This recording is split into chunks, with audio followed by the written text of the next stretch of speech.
resolute of heart, make firm thy mind. The tongue of a man is the rudder of the boat, but the Lord of all is its pilot. Cast not thy heart after riches. There's no ignoring fate and destiny. Place not thy thoughts on things outside.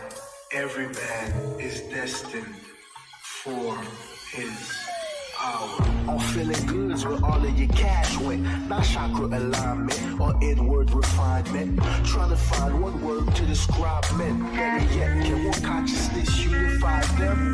Pondering on these questions is where my time spent. Creative process, believe me, greatness got to achieve it. Ideas we believe in, positive mind, gotta reach it. Put an effort to bring forth this new being. You're not consumed by the lust for things, but knows that his work is determined by words and deeds. Your mind is affected by words and deeds. Your thoughts are keys to what you're trying to see, and what you're trying to see should be to reach your goals. Hold on to your dreams, keys open doors. Since you can't always choose circumstances, make sure to choose your thoughts wisely. Choose advancement, move towards the future.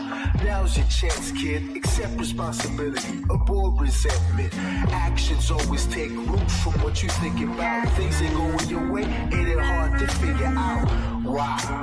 Why? Ask why. Ain't gotta tell you, it's right in front of your eyes. So in following these principles, you'll find along the road you're the only one responsible for your soul.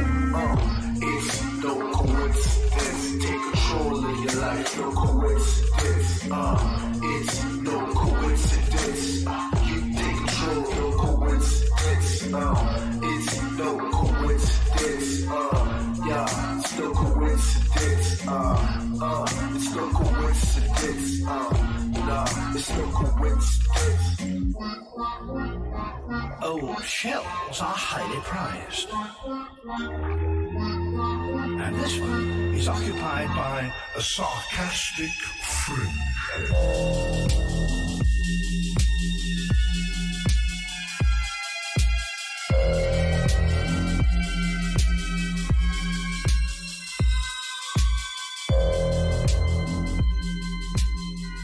Trump's policies would throw us into a recession. The last thing we need. Some of those jobs of the past are just not going to come back. He just says, "Well, I'm going to negotiate a better deal." Well, how exactly are you going to negotiate that? What magic wand do you have? The Dow, well, it's gone up for 8 straight sessions, and it will go up, at least at the opening bell, again today. Companies are hiring. We know layoffs are down and companies are hiring. Unemployment for African Americans fell to a new low of 5.9%. Female job seekers, a low as well, 3.4%. Jobless claims dropping to 3.8%. In fact, we've only seen a number that low since 1969. Even the New York Times has to admit it. Check out this report. We ran out of words to describe how good the jobs numbers are.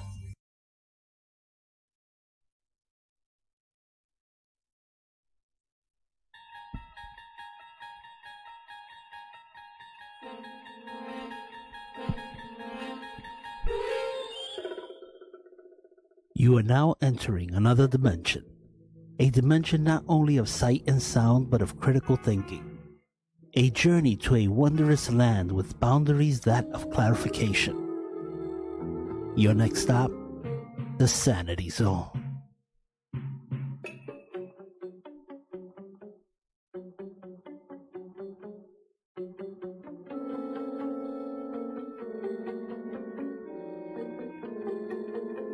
You're listening to Breaking News, absolutely breaking the news with Harry, aka The Brave, on WNHH LP 103.5 FM, your home for community radio.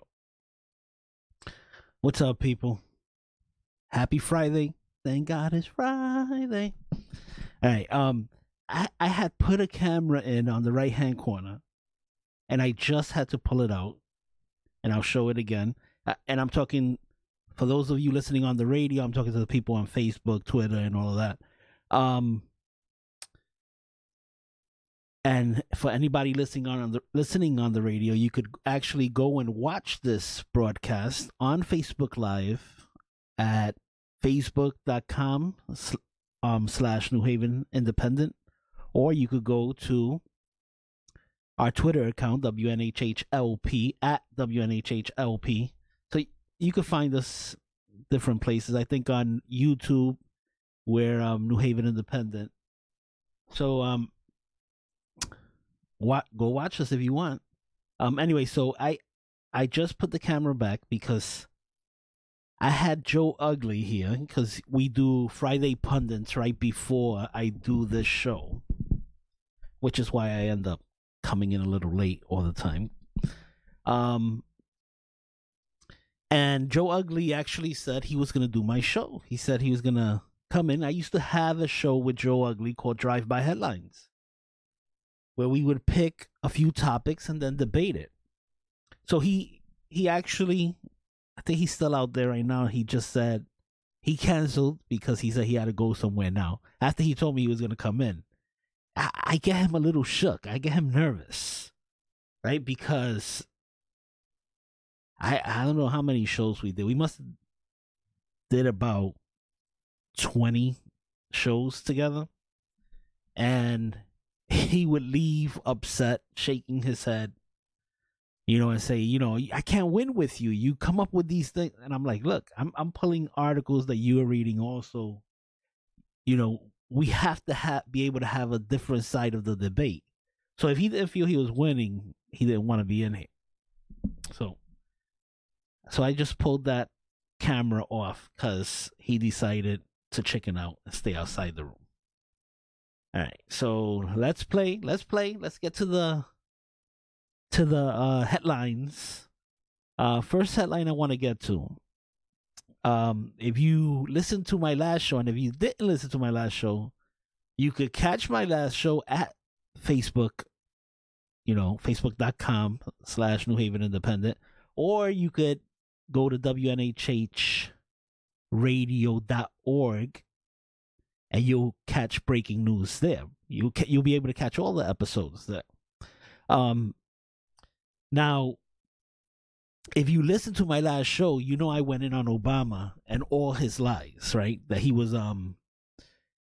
trying to take credit for a good economy and at the same time tell you how America was doing so horrible under Trump. Now, think about that, right?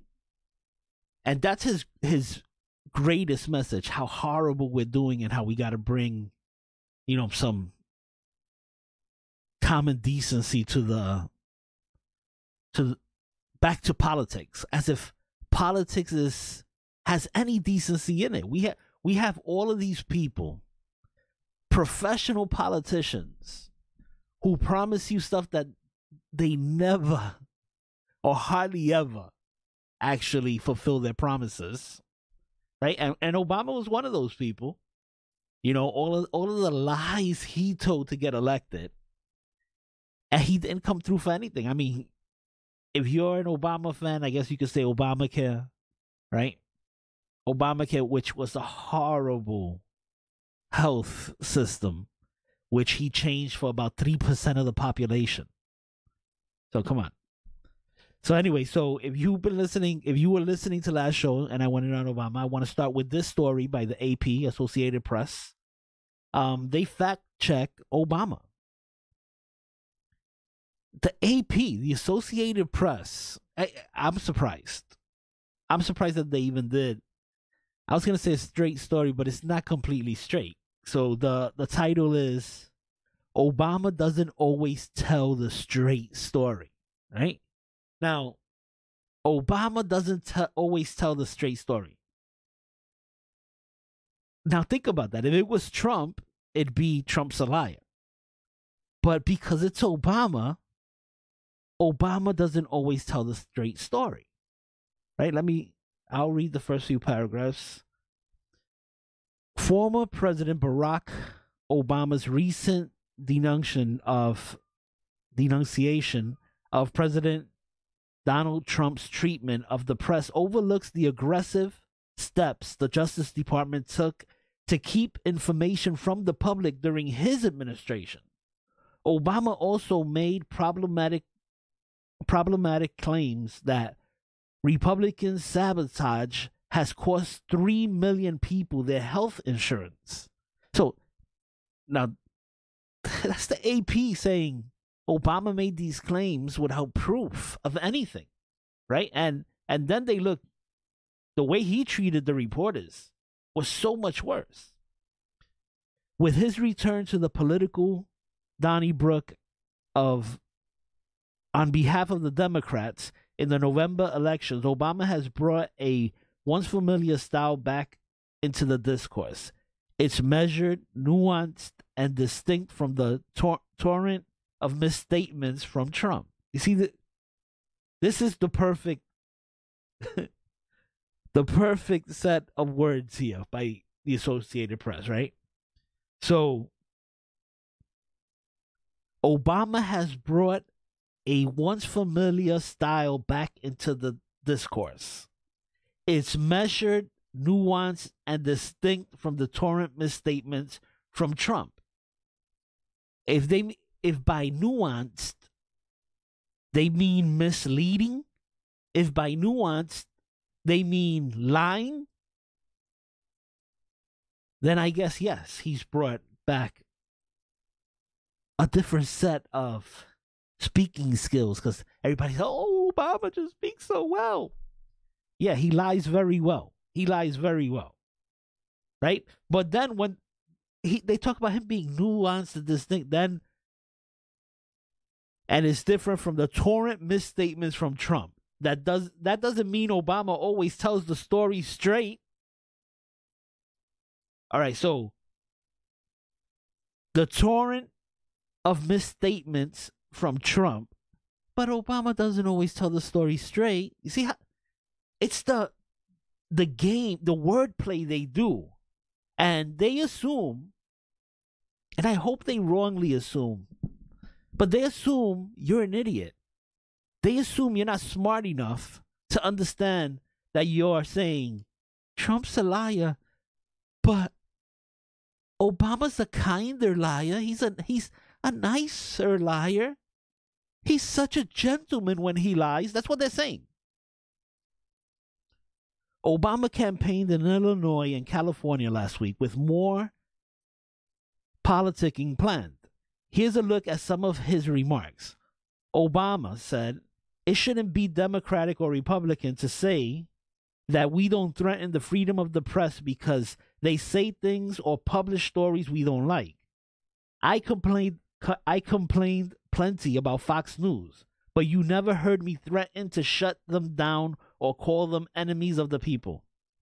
Trump has called media outlets enemies of the people. The fake news, he's called enemies of the people. He's never threatened to shut anybody down.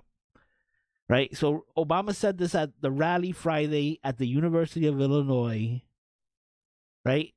Now, the facts. Trump may use, this is the Associated Press. Now, they don't come right out and say Obama's a liar, but here goes the facts. Trump may use extraordinary rhetoric to undermine trust in the press, but Obama arguably went farther, using extraordinary actions to block the flow of information to the public. The Obama administration used the 1917 Espionage Act with unprecedented vigor, prosecuting more people under the law for leaking sensitive information to the public than all previous administrations combined. Obama's Justice Department dug into confidential communications between news organizations and their sources as part of the effort. Now, what they're talking here is that his administration actually subpoenaed phone calls and emails of reporters. But not just that, they were reading emails of the parents of these reporters. This was Obama. Trump hasn't done anything like that. Right? But the way they characterize it, Trump lies, but Obama's so nuanced. He doesn't always say the story straight. Like if he mistakenly just told a lie, mistakenly, not because he's a evil guy, right? But Obama's Justice Department was horrible when it came to the press. In 2013, the Obama administration obtained the records of 20 Associated Press office phone lines and reporters' home and cell phones, seizing them without notice as part of an investigation into the disclosure of information about a foiled Al-Qaeda terrorist plot. Now, you have to understand, now, Obama last week said, Trump shouldn't be going after this anonymous guy in the New York Times because Trump wants the New York Times, if it's somebody really from his administration, to come forth and say who it is. And the New York Times won't do it, right? But he said, actually going after your political enemies. That guy Anonymous said he was actively working to actually stop Trump's agenda, to slow roll Trump's agenda. Right? And Obama said, oh, you shouldn't go after people for political differences.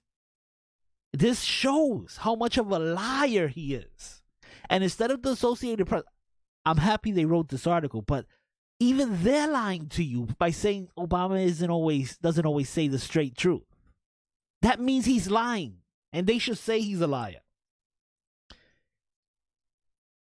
The AP was not the target of the investigation, but it called the seizure a massive and unprecedented intrusion into its news-gathering activities, betraying information about its operations that the government has no conceivable right to know. So, I mean, the Obama administration went, they did this to Fox News also, where they went after one of the Fox News reporters. But this is the AP, the Associated Press, which was, I'm going to say 80 to 90% of the times they were writing good stuff about Obama. But whenever they reported something against Obama's administration, Obama went after them. And he went after them with the Department of Justice. Everything that, and this is what I tell the Democrats, right? And the Republicans. If you want to know what the Democrats are doing, just ask yourself, what are they accusing you of? Because everything they're accusing Trump of was everything Obama did. Obama spied on reporters. Obama stopped reporters. Obama stopped the flow of information coming out of the White House, so you didn't know what was going on in the White House. And the Associated Press says that in this story. Of course, they try to soften the blow, but this is so that they are able to say, well, we reported it. Now, they won't bring it up again. I guarantee they won't bring it up again. Obama's going to be campaigning for the next few weeks hard. He's going to be lying his ass off, which is what he does. And the Associated Press is going to leave it alone. But they're going to point to this story and say, well, we reported it. And this is what they do. So they take the opportunity to get the facts out, once. And then they'll go, well, look at this story. We reported it. Now, Trump, if Trump says something that's inaccurate or he exaggerates about something, that will be the life of like 4, 5, 6, 7 news cycles. They won't let it go. But now that they've reported that Obama's a liar, they're going to let this go.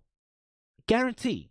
Because this is what the media does. The New York Times will report about something on page 26 or something, not on the front page, but they'll say, oh, well, we reported it. You just got to go and find it. All right. You're listening to Breaking News, absolutely breaking the news with Harry, a.k.a. The Brave, on WNHH LP 103.5 FM, your home for community radio. I'm trying to figure out what's the reason I keep playing the fool between you and I. They say love hurts, yeah, do we slow? This emotion picture like a movie, yo. This ish got me going in circles. Lord Winslow, I ain't gonna be your Urkel, but I can't find the strength I need to let you know. Damn, I really need to let you go. I'm tired of being your April fool. We get back together, then you do me like you do. And I ain't used to feeling like this. I'm supposed to be happy, I'm rich. Instead you got it again up late, tossing and turning, Henny in a cup, kush rolled and it's burning. Yeah, I know I gotta get a grip, cause I can't keep living like this. You must think I'm supposed to be here with you and I won't leave. No, I can't keep playing a fool. I'm done with you. This ain't how it's supposed to be. You don't act the same with me. No, I can't keep playing a fool. I'm done with you. I'm gonna pack up and leave. Then you wanna beg for me. No, I can't keep playing a fool. I'm done with you. Soon as I walk out the door, you realize that I was more. No, I can't keep playing a fool. I'm done with you. It's this, then it's that. You leave, then you come back. Oh, I don't wanna be your April fool. You talk ish, you get back. We fight, I'm this, I'm that. Oh, I don't wanna be your April fool. Yeah, I understand love ain't easy, but this ain't love, girl, believe me. Yeah, we back and forth like a football. This love thing will make you write a book, y'all. Sometimes I can't stand you, I hate you. Then sometimes I'm gonna miss you, I hate to admit. But your love I can't forget, and it's sad cause I just was the illest, the realest. Find myself thinking about you, then I reminisce about you and how you do. Then I think about how I used to be a fool and naive to the went through. Instead you got it up late, tossing and turning, Henny in the cup, and it's burning. Man, I gotta get a grip, cause I can't keep living like this. First it's this, then it's that. You leave, then you come back. Oh, I don't wanna be your April fool. You talk ish, you get back. We fight, I'm this, I'm that. Oh, I don't wanna be your April fool. No. I can't get you off my mind. All right, you're listening to Breaking News, absolutely breaking the news with Harry, aka The Brave. All right, let's jump into this, the death toll in Puerto Rico. Now, it's interesting. I always find it interesting when anything comes out, 30, 60 days before an election. Because they save this type of information so that it could actually influence an election. And so we have midterm elections right now. And there are a lot of seats on the line, right? The Republicans are in jeopardy of losing Congress and the Senate. So the House of Representatives and the Senate. So it's a big thing here, right? But let's look at other totals that have been given, other people who have calculated the deaths, in the last few months, I'm going to say 6 months, right? The New York Times calculated now, before I start giving you these totals, the total given recently was 2,975. And that was a George Washington University study that they did, right? And that's what everybody's running with now, right? They're saying there were 3,000 deaths in Puerto Rico over Hurricane Maria, right? Oh, Trump is a horrible president. He didn't do enough for the victims of Hurricane Maria, which is foolish, right? There's no way to actually be able to help Puerto Rico the way we're going to be able to help North Carolina, right? We don't have to take a boat or a plane to North Carolina to help them. But let's play around. Let's play with these numbers. So the new study by George Washington University estimated, it's an estimate of 2,975, right? Now, they're not counting bodies. They're doing this formula that they did in order to come up with this number, right? But let's look at other totals. The New York Times calculated 1,052 deaths, right? That was the New York Times. The Center for Investigative Reporting calculated 985 deaths. The University of Puerto Rico Mayagüez professors calculated 822 deaths with an accuracy of 95%, right? So, Pennsylvania State University professors calculated deaths of about 500, right? And then they readjusted to 1,085. Okay? A Latino USA analysis using updated data from Puerto Rico's Department of Health calculated 1,194 deaths. Right? Now, none of these people are counting bodies, right? They're doing these estimates. In June, just recently, June, a Harvard study, and I'll explain why they're not using this study right now. In June, a Harvard study published in the New England Journal of Medicine estimated 4,645 deaths. That's more than the 3,000 that they're doing now. They're claiming now, right? But because that June study didn't fall within that 30, 60-day period, they felt that it would be out. You know, these studies last for about, well, these days, about 6, 7, 8 news cycles. And they feel that that would be enough to actually influence the voters, right? But that June study fell right out of that range. So they weren't using that study, and they can't use it now because they're not going to go back and use an old study to use it now. So they had to use the 3,000 number, the 2,975 number by the Washington University, whatever that was. So that's the reason. But if they wanted to look at a worse number, they could have used that Harvard study, right? So you see how the numbers are all over the place. They vary because nobody's really counting bodies, right? They're doing some death certificate counts, but if they just go by the death certificates, it would be a smaller count. They throw different things into the formula to come up with it, right? So let's get to that.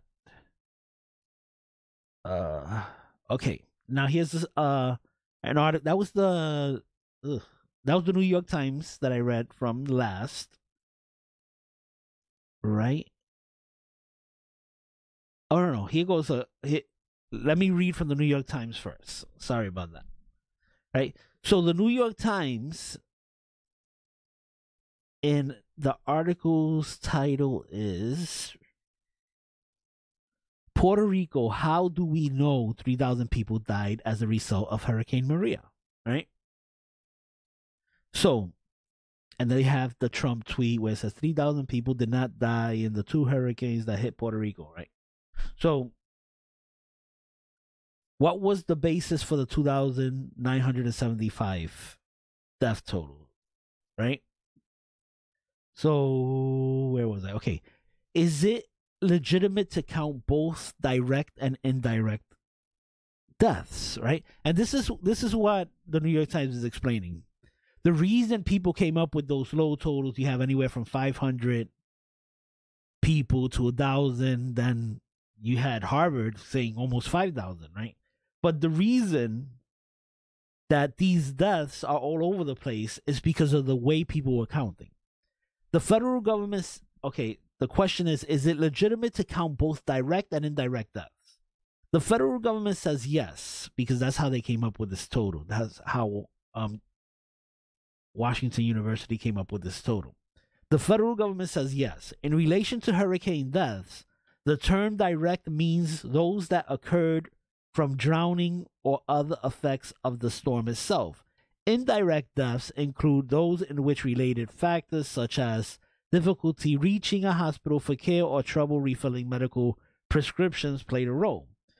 George Washington researchers said they found that doctors in Puerto Rico at the time of the storm were not aware of new guidelines from the Federal Center for Disease Control and Prevention, the CDC. These new guidelines released a month after the hurricane, which recommend that doctors also consider a natural disaster indirect disaster's indirect impacts in assessing how totals are tallied, right? So these people, the past people, were doing their formulas based on the old way of counting. Now, the New York Times says that the new way of counting didn't take effect until the day after Maria. Right? So those people who came up with 500,000, they were counting based on the old way of counting. Now, as soon as Maria happens, the Center for Disease Control and Prevention released the new way of counting was released a month after the hurricane, which recommended doctors tally all indirect, what they considered indirect deaths. So basically, the way they're counting the death toll for the hurricane in Puerto Rico was a new method, which Barack didn't have to go through, which Bush didn't have to go through. They were all deaths were counted as direct under the other hurricanes. Now, these indirect methods could be if you're after the storm, you're trying to get to your house, a tree falls, you were killed by that storm, right? Or there's a tree in the way of the path to get to your house, and you take out your chainsaw and mistakenly cut your head off. That also is an indirect cause of death by the storm. So these new ways of counting indirect deaths actually raised the death toll. And I'll give you a description of how they come up with that. The study said that estimated excess mortality was, this is from the Washington Times, excess mortality was 1,271 in September and October due to Hurricane Maria. The study doesn't offer a number of estimated deaths during the storm or in the first 2 weeks after the storm. It estimated 2,098 excess deaths from September to December when they went back and started counting, and 2,975 excess deaths in the total 6-month period from September to February. They also expanded the amount of time you should count. So from the storm's end all the way from September to February, they started counting any deaths and indirect deaths that they could count and throw into the pool of people who died.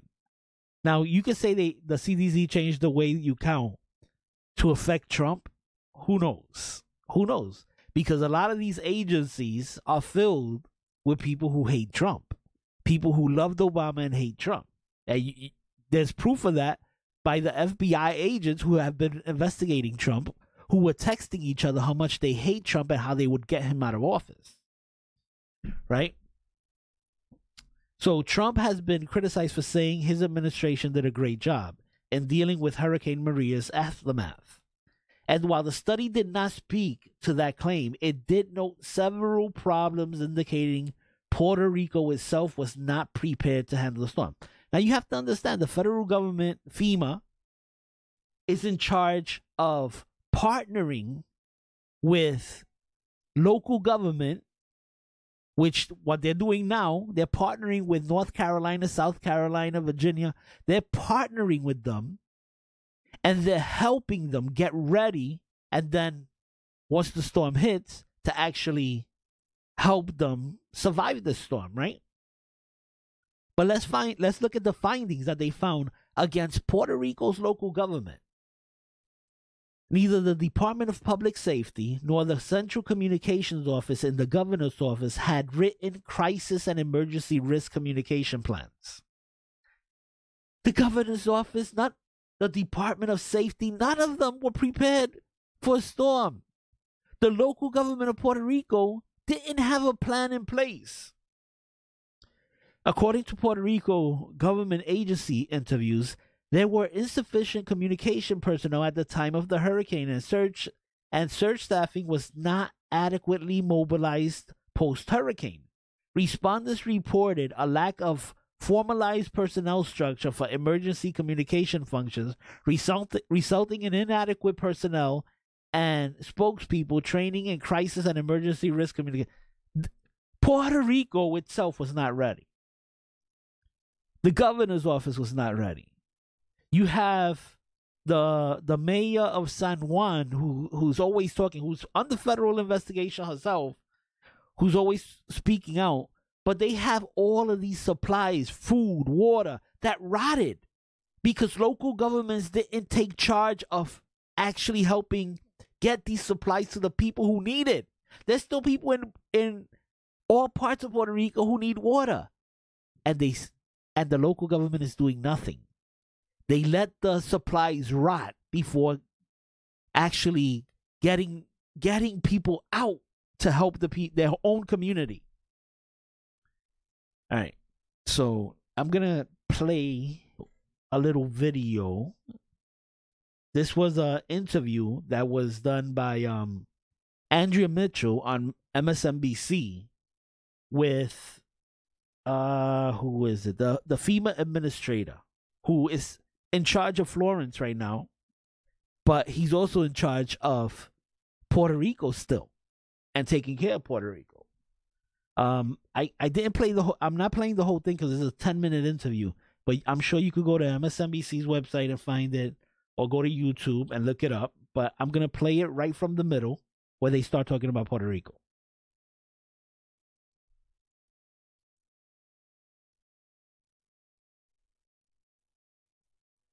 Okay.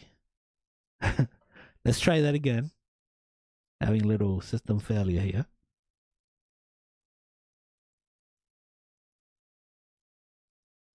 Okay. That's not a desirable situation. So what are we doing to fix that? What the nation needs to understand is that we're building the backbone of emergency management for the Commonwealth, for the 78 municipalities. FEMA is now one of the largest employers in Puerto Rico. We've hired over 1,800 people, and we have to build that capability along with the Commonwealth. But here's the conversation that needs to occur. It needs to occur in Congress. It needs to occur across the United States. If FEMA's going to put $50 billion into Puerto Rico, and some of the estimates are that the federal government's going to put an additional $120 billion into Puerto Rico, what's the future of Puerto Rico? What should it look like? How do we redesign it to be more resilient, economically viable?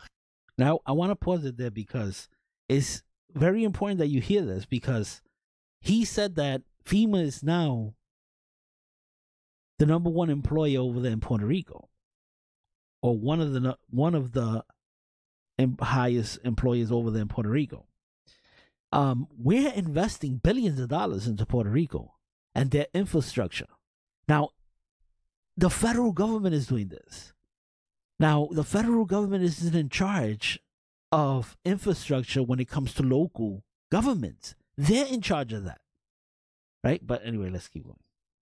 And how do we make sure that the infrastructure, such as one of the oldest power grids in the country, is not allowed to rot and decay, which, when an infrastructure is not working, it leads to more deaths. And there's a big discrepancy between direct deaths of how people died from the wind or the water or buildings collapse versus the long-term secondary or indirect deaths that occurred over a 6-month period. And a lot of that can be tied to a very weak infrastructure that we work around the clock in Puerto Rico to fix. And the governor knows that, and many of the municipalities understand that too. And if you want a true story, go talk to some of the 1,800 Puerto Ricans that we've hired to be part of this team to build a new future for Puerto Rico. Well, we've had teams down there nonstop, Gabe Gutierrez and a lot of others.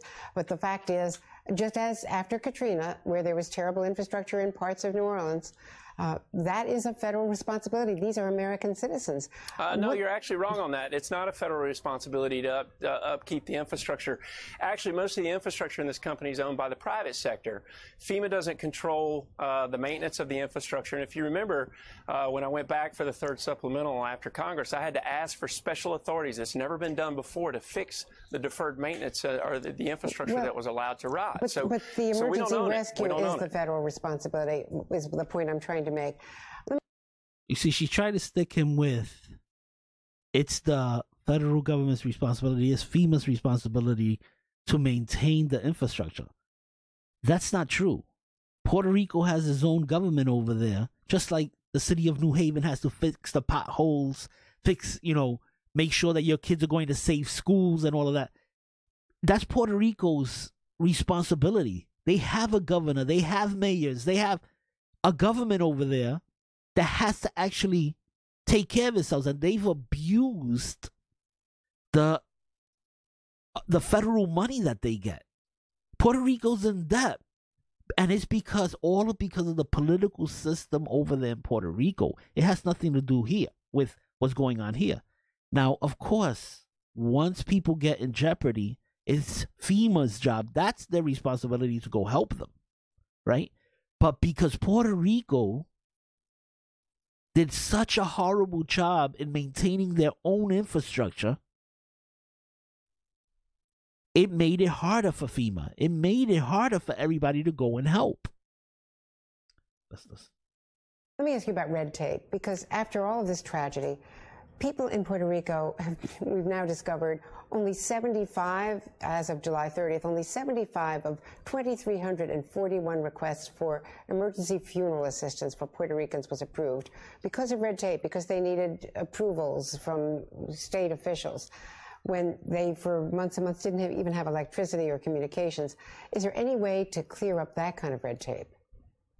I'm sorry, ma'am. When If you didn't understand that question, she said, even though the federal government has actually allocated the money to help these families, Puerto Rico has so much red tape.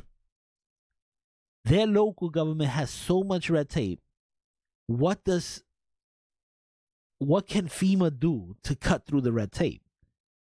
And it's Puerto Rico the Puerto Rican government is standing in the way, right? When it came to the amount of food, water, and commodities that we put on the island, we put over $2 billion worth of commodities into Puerto Rico. But here again, when it comes back to who actually runs the food chains, it's the major grocers.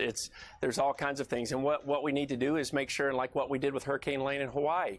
We're reaching out to grocery stores. We're reaching out to the major retail providers to understand what they have on island versus what we need to backfill. Because, again, this is a partnership. If anybody is depending on FEMA to be the sole responder and the only responder, that's not right, and that's what we're trying to correct. And with Puerto Rico, the amount of money and the effort that's being put into Puerto Rico, it's going to be a wonderful place, and that's, we're absolutely working every day to make Puerto Rico resilient and economically viable. And the FEMA death benefits? The FEMA death benefit. I'm sorry. Benefits. The funeral benefits. So we do provide funeral benefits, and we're happy to offer up those numbers. When it comes to the exact number, I don't know the exact number, but it's quite a bit. And but here's the thing too: when it comes to the indirect deaths, not caused by the wind or the water or building collapses or whatever it may be, the indirect deaths for any event are typically greater in many cases. If you look at the 2004 hurricanes in Florida, for example, 4 storms in 6 weeks, you had people that died after the storm passed because they fell off their roof trying to make repairs. They died in car crashes because the stoplights were off. You have chainsaw accidents. You have accidents with people cleaning up debris. Sure, and people couldn't get medical help. They didn't have electricity. They didn't have dialysis machines. No, all of those things take place. Yeah, so it's a question for HHS. It's a question of why the 67 hospitals inside Puerto Rico had no plans. They were not mitigated. They were not resilient. And now FEMA, what we are is a granting agency authority, that the money that we're going to be putting back in is to hopefully fix those hospital systems to keep that from happening. But here again, it's more than FEMA. FEMA is not all things to all people or all parts of the infrastructure. And so that's what we have to have an honest conversation about. This is a partnership. When you deal with OMB. All right, so let's stop it right there. And he's right. He's totally right. Puerto Rico was a poor partner in this, right? It was a poor partner. They were not ready for this storm. They weren't ready for any storm. There was not any emergency plan in place by the governor. Now, we sent our best people out there to go and help them, and then what happened is that FEMA gets out there and they're expected to do everything because local government is unprepared. And FEMA's doing the best job it could. But, you expect people to understand. And the reason I'm focusing on Puerto Rico today is just because I hear all the time how it's like Trump was hurricane, like he was blowing Hurricane Maria out of his mouth, killing people. And it's not so. Puerto Rico was already in dire straits. They were bankrupt. Schools were already closed. Kids were going to school one time a week. There wasn't money for teachers. Puerto Rico's infrastructure was when I went there about 10 years ago, I went and stood at my father-in-law's house, and they didn't have water for a week. After 3 days, I ended up leaving his house and going to Isla Verde, the part of the island that has money, that they make sure they don't have water problems or electricity problems. And that's Puerto Rico. That's Puerto Rico's responsibility. And at the time, I remember my father-in-law said, "Well, that happens every other month. We stay with our water, we stay with our light." This was before the hurricane. So imagine the hurricane comes and it confronts that weak system and it swallows it up. That is the problem.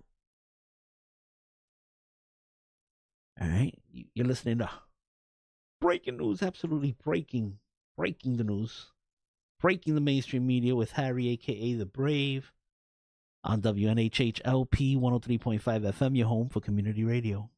I'm a perv, baby, look through your peephole. Trying to get a kiss before I leave, do you think so? Maybe. You feeling me, girl, I'm feeling you. Don't tease me, I'm about to come through right now. I know you like it when I talk low, whispering in your ear. How can you say no? Just flow with it. Come on, babe, take your chance. Relax, sex. My dots in my pants. Get that redder than an Indian doing the rain dance. Slide my fingertips up your blouse to get a glance. Nice and slow. I know you're not ready to go. You need to unwind, sip some more wine. Whatever, the red or the white kind. Staring in your eyes, trying to see into your mind. It's written, I got 2 more lines. Heart fluttering when I see you every time. It's like, whoa, woo, woo, woo, woo. Hey, yo, you make me wanna, woo, woo, woo, woo. I just wanna, yeah, woo, woo, woo, woo. You make the brother be like, yo, woo, you like, I said, woo, woo, woo, woo. Hey, yo, you make me wanna, woo, woo, woo, woo. I just wanna, woo, woo, woo, woo. You make the brother be like, I said, woo, you like, I said, okay, if you say so. Wanna be like, ooh, mommy, diamond, so that Jackie O flair, I don't mind if I say so. We could go anywhere from the east to the west coast. Chicago, okay, we keeping it shifty. Love the time and the present when I'm gone, you miss me. You say so much, I'll get the wrong, you miss me. Oh, it hurts my soul to lose self-control. 2 bodies in tune to 2 frequencies. Ain't nobody like Shaka can come test me. We be the club and we rockin' tight. We hit the city, it be rock all night. When it comes to lust, there's no issues. All day running through my mind like track shoes. A food to its spirit when we share, we give, we never take. Cause those impressions is misused. Some of these women, they don't have a clue. Well, some of them do, but not quite like you. You unique. For the first time the ground touch the beat, it's like woo. Woo, woo, woo. You make me wanna, yeah. Woo, woo, woo. Hey, just wanna, yeah. Woo, woo, woo, woo. I said, brother be like, I said, you like, I said, yeah, like, I said, woo, woo, woo, woo. Yo, you make me wanna, woo, woo, woo, woo. I just wanna, woo, woo, woo, woo. I said, woo, woo, like, I said, woo, woo, like, I said, contemplating how to tell you. All right, you're listening to Breaking News, absolutely breaking the news with Harry, aka The Brave. Got time for a couple of quick stories here. Alleged anti-GOP knife attack is set for release by judge's outrageous decision. Now, these judges in all these states is puzzling. Why they're allowing dangerous people on the street. You have the New Mexico group, the Muslim group that was in the desert training kids to be school shooters, and that judge just released them. Lucky for us that the federal government, the FBI, came in and swooped in and grabbed them. If not, that judge was just releasing people actually planning to commit terrorist acts. And now we have this one. A left-wing radical is set to be released from county jail on bail after threatening to murder California Republican congressional candidate Rudy Peters. Peters, who is running against Democrat Representative Eric Swalwell in California's 15th district, was working at his booth during the Castro Valley Fall Festival on Sunday when he was attacked, according to San Francisco's KPIX TV. Witnesses say a 35-year-old Castro Valley resident, Farsad Faseli, approached the booth and began making disparaging and profanity-laced comments about the Republican Party and Donald Trump. Unhinged rants about Trump are not uncommon among Democrats. It happens all the time. I go through it all the time. Democrats just blow up and that Trump derangement syndrome or Trump anxiety disorder. But Faseli allegedly escalated things further by making threats and throwing objects. He picks up a cup of coffee, rears back, and throws it at them. At us. And I jumped around the table. He throws the coffee cup and misses us. It's his. It hits the ground and breaks, Peters told KPIX. Peters said he was able to wrestle the anti-Trump attacker to the ground. That's when the attacker pulled out his knife. Fortunately, he struggled to use it. He would have stabbed me, Peters said. I mean, he had it out saying, "I'm going to kill you, mother effers. I'm going to kill you." I could see his thumb trying to get the knife out. So, a judge takes a look at this behavior and releases him. This is the problem. These judges could care less about what. I don't know if I should. Democrats. I don't want to associate all Democrats with criminals. But if you look at the violence that's out there right now, Antifa and this nut trying to stab a candidate. You have the, like I said, New Mexico training to be school shooters, and the judges just go, we don't want to judge anybody. It's insane. I mean, it's insane. Now let's jump to another topic. I have 1 minute. Anyway, 150 people waiting to be rescued in New Bern, North Carolina, as flood waters cover the city. So you have all these people sitting on their roofs waiting to be evacuated after they were told to evacuate. Not very smart. If your local government tells you that there's going to be chaos, believe them and get out. All right, you've been listening to Breaking News, absolutely breaking the news with Harry, a.k.a. The Brave, on WNHHLP 103.5 FM, your home for community radio. Be resolute. resolute of heart, make firm thy mind. See ya. The tongue of a man is the rudder of the boat, but the Lord of all is its pilot. Cast not thy heart after riches. There's no ignoring fate and destiny. Place not thy thoughts on things outside. Every man is destined for his hour. On feeling goods where all of your cash went. Not chakra alignment or inward refinement. Trying to find one word to describe men. Better yet, can one consciousness unify them? Pondering on these questions is where my time spent. Creative process, believe me, greatness got to achieve it. Ideas we believe in, positive mind, gotta reach it. Putting effort to bring forth this new being. Who is not consumed by the lust for things, but knows that his work is determined by words and deeds. Your mind is affected by words and deeds. Your thoughts are keys to what you're trying to see. And what you're trying to see should be to reach your goals. Hold on to your dreams, keys open doors. Since you can't always choose circumstances, make sure to choose your thoughts wisely. Choose advancement, work towards the future. Now's your chance, kid. Accept responsibility, avoid resentment. Actions always take root from what you think about. Things ain't going your way, it ain't hard to figure out. Why? Why? Ask why. Ain't gotta tell you, it's right in front of your eyes. So in following these principles, you'll find along the road you're the only one responsible for your soul. It's no coincidence. Take control of your life, no coincidence. It's no coincidence. You take control, no coincidence. It's no coincidence. Yeah, it's no coincidence. It's no coincidence. Nah, it's no coincidence. Old shells are highly prized. And this one is occupied by a sarcastic fringe. Hi, this is Bella. You are listening to